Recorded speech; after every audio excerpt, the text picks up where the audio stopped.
Yes. Okay, Caroline, thank you.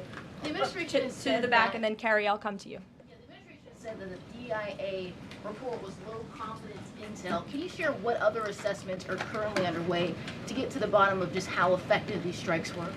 Yes, well, I can assure you what the CIA director said, that when we look at the entirety of the intelligence that we have to this date, it concludes that these strikes on the Iranian nuclear facilities were absolutely successful. It was a total obliteration, as the president said, and not only does our own intelligence say that, but also the Iranian foreign minister has said that.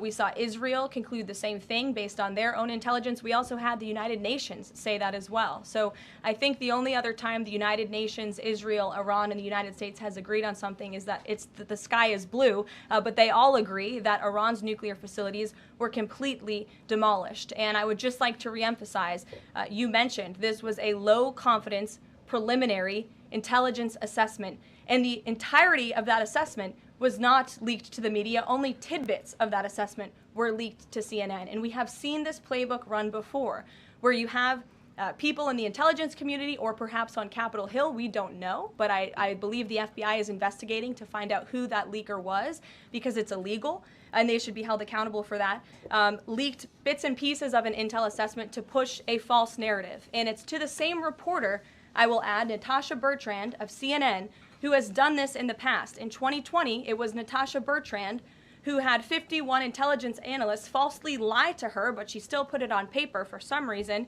that the Hunter Biden laptop story was Russian disinformation.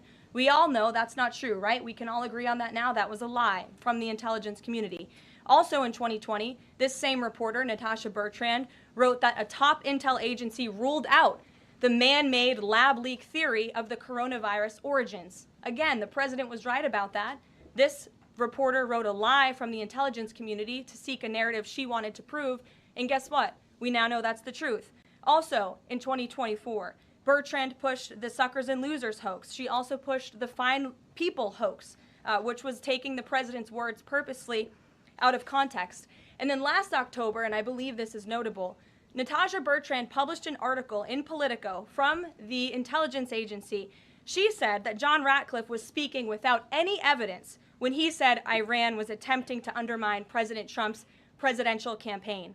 And then we, of course, found out that was absolutely true. In fact, the Biden administration declassed an intel report which said they had high confidence that Iran had done exactly what Ratcliffe alleged. They did run an influence campaign to hurt President Trump's candidacy. In fact, we know the Iranians tried to take President Trump's life.